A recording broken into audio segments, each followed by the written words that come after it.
Siya ang pinakabatang MVP sa kasaysayan ng liga. Isa sa pinaka-athletic na naglaro sa posisyon ng point guard.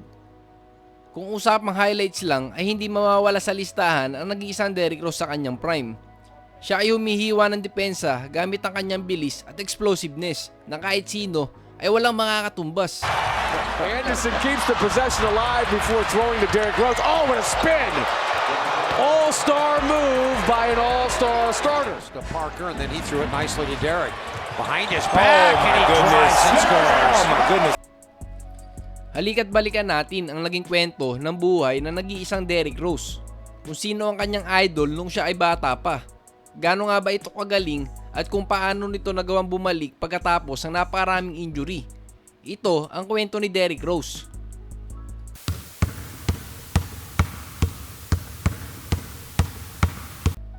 Si Derrick Rose ay pinanganak noong October 4, 1988 sa Englewood, Chicago, Illinois at ipinalaki ng isang single mom. Talagang mahirap ang buhay ng isang batang Derrick Rose dahil isa sa pinakamagulong lugar sa Amerika ang kanyang hometown. Madami ang mga notorious na gang, ngunit hindi magpapadistract ang batang Derrick Rose at patuloy na tatahakin ang pangarap na landas para maging isang NBA player.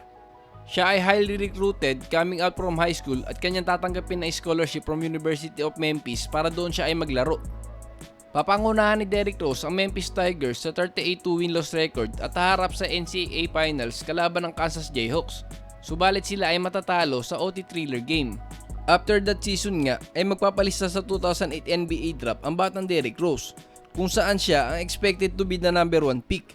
Kasabayan niya nga rin dito ay ang mga player na sina Russell Westbrook at Kevin Love. Mayroong 25% chance sa madraft si Derrick Rose sa Miami Heat dahil sila ang bottom team last year.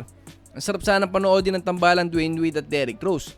Ngunit makukuha ng kanyang hometown na Chicago Bulls ang number 1 pick kahit sila ay may 1.7% lamang na tsansa.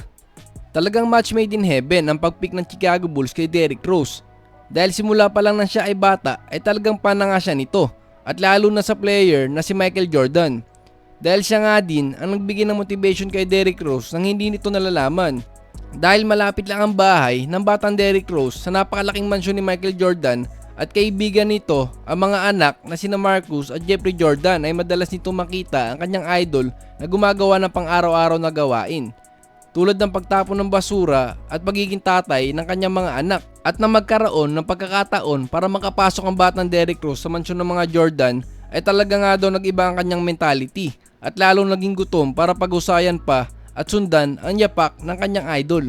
Hindi nagdismaya ang rookie na si Derrick Rose. Siya ay may average ng 17 points, 6 assists at 4 rebounds per game. At pinamangha ang mundo ng basketball dahil sa kanyang bilis at jumping ability. Nakala mo ay may spring sa kanyang paa. Mapapanalunan niya ang Rookie of the Year that season. At sa Chicago Bulls history ay 3 lamang ang nakapag-uwi ng Rookie of the Year. At ito nga ay sina Elton Brand at ang kanyang idol na si Michael Jordan. Talagang papasok na sa Derrick Rose era ang Chicago Bulls at ang isa sa mga patunay ang pagpasok nito sa NBA playoffs bilang 7 seed at makakatapat nila ang defending champion na Boston Celtics. Sa kanyang playoff debut ay magtatala siya ng 36 points at makukuha ang Game 1 overtime victory laban sa defending champ at ang kanyang 36 points ay tie lamang sa NBA record ni Kareem Abdul-Jabbar bilang may pinakamadaming points na naitala ng isang player sa kanyang unang laro sa playoffs. Naging maganda ang ipinakita ng Chicago Bulls at pinahirapan ng defending champion Boston Celtics at paaabuti ng laro sa Game 7. Ngunit matatalo sila nito. Pero kahit nga natalo ay marami pa din ang humanga sa Chicago Bulls at kay Derrick Rose dahil nagawa nitong pahirapan ang defending champion. Pumasok ang kanyang sophomore season at binitawan ng Chicago Bulls ang kanilang leading scorer na si Ben Gordon para ipagpatuloy ang development ni Derrick Rose.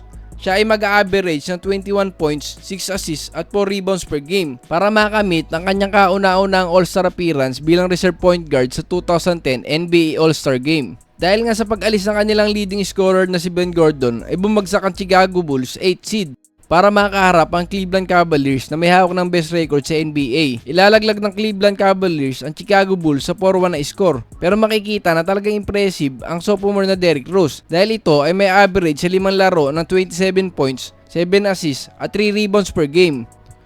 Sa papasok ng 2010 to 2011 NBA season ay marami ang mga all-star na free agents. At ito rin ang taon kung saan mabubuo ang Miami Heat Big 3. at ang 2-time All-Star na si Carlos Boozer ay makukuha ng Chicago Bulls.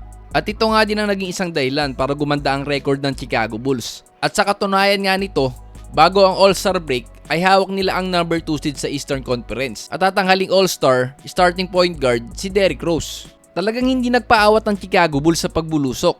After All-Star break, makukuha nila ang number 1 seed sa Eastern Conference at may hawak ng best record sa NBA that season na may bilang ng 62 wins at ito rin ang taon kung saan tatanghaling pinakabatang MVP sa kasaysayan ng NBA ang 22 years old na si Derrick Rose.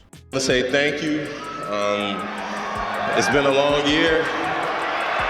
This right here is for the city of Chicago more than anything. Thank you. Sasamahan niya ang kanyang idol bilang pangalawa sa nanalo ng MVP sa kasaysayan ng Chicago Bulls at babasagin ng 60+ win record na huling ginawa noong Jordan era. 12 taon na ang nakakalipas. Pinasok nila ang playoffs at tinalo ang Pacers kung saan may rookie Paul George at Atlanta Hawks na mayroong Joe Johnson at high-flying big man na si Josh Smith. Ngunit matatapos ang kanilang playoff run dahil makakatapat nila ang Miami Heat with Dwayne Wade, Chris Bosh at LeBron James. Kahit nga unang season pa lang ito ng Miami Heat forming the Big Three, ay talagang di kinaya ng MVP ang tatlong superstar at tatapusin ang serye sa 4-1 na score. Ngunit nga natalo, ay madami pa din ang napahanga ng pinakabatang MVP sa kasaysayan ng liga. 22 years old pa lamang ay natanggap na nito ang isa sa pinaka-prestigyosong award na pwedeng mapanalunan ng isang basketball player. At kahanga-hanga nga na tinalo niya ang mga player sa pagka-MVP na katulad ni LeBron James na kagagaling lang sa MVP last season. At ang prime Dwight Howard na pangalawa sa MVP voting race at Kobe Bryant na may kartada ng number 2 seed sa Western Conference at kagagaling lang sa championship last season. Sa pagpasok ng 2011 to 2012 NBA season ay matatanda ang nagkaroon ng lockout ang NBA kung saan ang normal 82 games ay magiging 66 at ang kadalasang simulan ng laro ay bandang October pero mapupush ito sa December sakto sa araw ng Pasko at talagang mahirapan ng mga NBA player dahil sa dami ng back-to-back games that season para pagkasyahin ang natitirang araw para saktong pasukin ng April upang simulan ng playoffs. Unang laro pa lang ng NBA season ay talagang ipinakita ng MVP na siya ay handang maipagsabayan sa mga bigating star ng liga.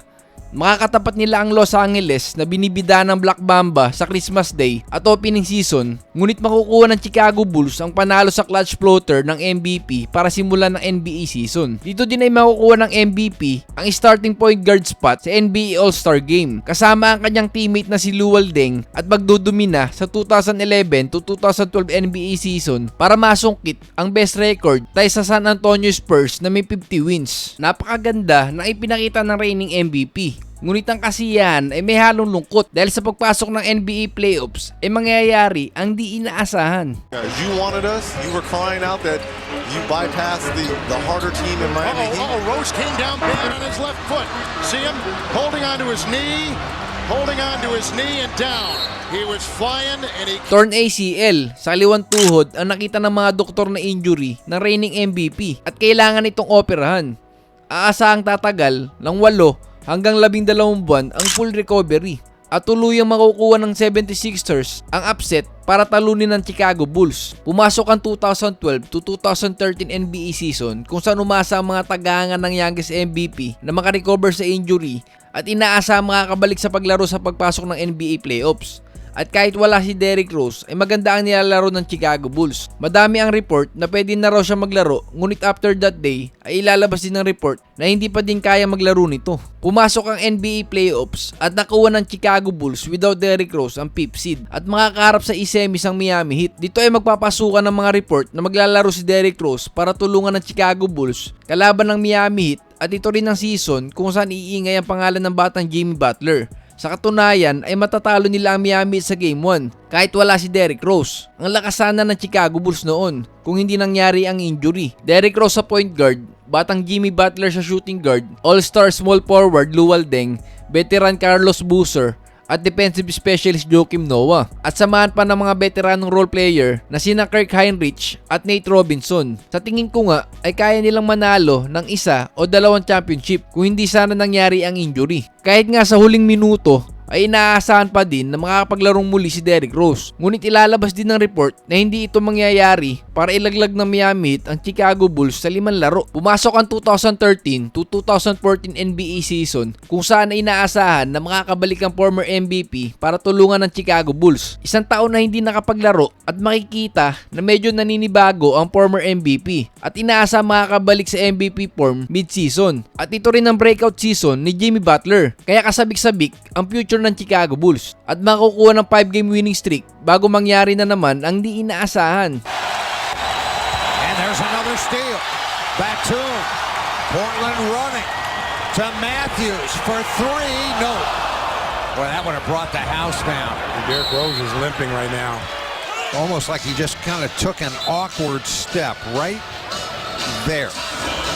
Torn meniscus sa kanyang tuhod ang naging report sa MRI at inaasang mamimiss naman ni Derrick Rose ang buong season para isalang sa recovery. Nagulat ang mundo ng basketball dahil ang inaasang comeback ng former MVP ay tumagal lamang ng 10 laro at kailangan na namang maoperahan at mawala ng isang season. 25 years old pa lamang ay 2 malalang injury sa magkabilang tuhod ang natamo ng former MVP at ang Chicago Bulls without Derrick Rose ay pumasok sa 5th seed sa playoffs. Ngunit ilalaglag ng Washington Wizards led by John Wall sa 5 laro. Ngunit nga puro injury ang tinamo ni Derrick Rose ay di pa rin nawalan ng pag-asa ang Chicago Bulls na makuha ang championship kasama nito. Sa pagpasok ng 2014 to 2015 NBA season ay makukuha nila ang all-star power forward na si Pau Gasol. Malaki ang expectation para sa Chicago Bulls dahil sa ganda ng lineup nito at syempre ang rising star na si Jimmy Butler, kaya kailangan lang nito na maglaro.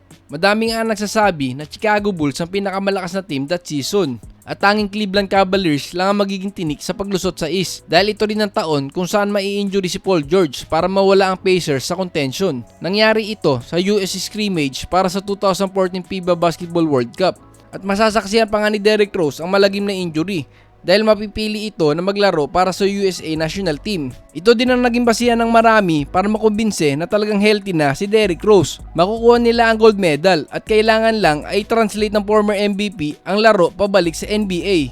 Pangalawang laro pa lamang ng NBA season ay magkakaroon na naman ng injury sa kanyang lower body at kahit nga hindi ito kasing lala ng dati ay makikita na malaki ang epekto sa kanyang katawan at maglalaro lamang ng 51 games that season. At makukuha ng Chicago Bulls ang 3rd seed sa East at makakaharap ang Milwaukee Bucks na mayroong 21 years old na Giannis Antetokounmpo. Dito ay maglalaro ang isang Derrick Rose na kala mo siya ay isang MVP ulit dahil sa Game 3 ay mag-aambag ito ng 34 points para makuha ang 3-0 lead laban sa Milwaukee at tuluyan ang uusad para harapin ang Cleveland Cavaliers sa Eastern Finals. Ito nga din ang series na naniwala ako na bumalik na ang MVP Derrick Rose dahil sa Game 3 ay bibigyan tayo ng iconic game-winning shot para makuha ang 2-1 series score kontra Cleveland Cavaliers at ang Game 4 ay gaganapin sa Chicago Bulls. Kaya malaki ang tsansa na ibaon sa 3-1 deficit ng Chicago Bulls ang Cleveland Cavaliers at bibigyan tayo ng 31 points performance ng former MVP at bibigyan na naman tayo ng clutch bucket para itabla ang laban. Ngunit makukuha ng Cleveland Cavaliers ang panalo sa buzzer beater shot ni LeBron at makukuha din nila ang 2 sunod na laro para ilaglag ang Chicago Bulls. Madami ang umasa na babalik na sa former self ang former MVP after that playoffs. Ngunit sa pagpasok ng 2015 to 2016 NBA season ay makikita na iba ang laruan nito at hindi na katulad ng dati. Maglalaro siya ng 66 games that season at may average ng 16 points, 5 assists at 3 rebounds per game at mamimiss ng Chicago Bulls ang 2016 NBA playoffs. Ito na rin ang naging dahilan para bitawan ng Chicago Bulls ang former MVP. At dito nga ay bibigyan tayo ng malungkot na video nang malaman nito na kailangan nitong maglaro para sa ibang kupunan. At ang kanyang hometown na wala siyang inangad na mabigyan ng kampyonato ay maglalaho. So nervous right now. I don't know why. Why you want to talk to you? Yeah. Cause he in New York right now. Yeah, you just got that last night. I hope nothing didn't happen. What's up, D? So I just talked to Phil. The trade is gonna happen to the Knicks. You lying.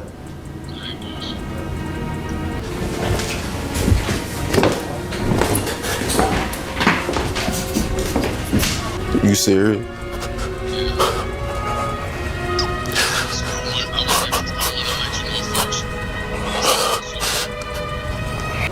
Okay, or you Just in awe.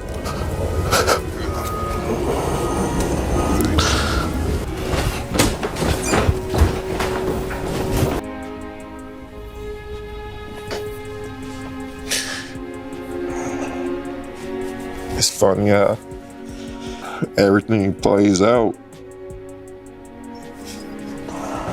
in this business. I don't know how to feel right now. Like, I'm anxious, but shy. It's shy, man. That shit made me who I am, man.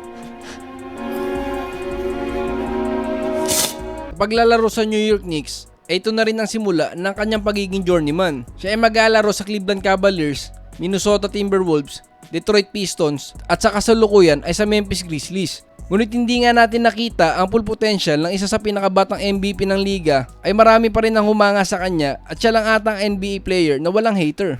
Madison or Jennings, MVP. chance.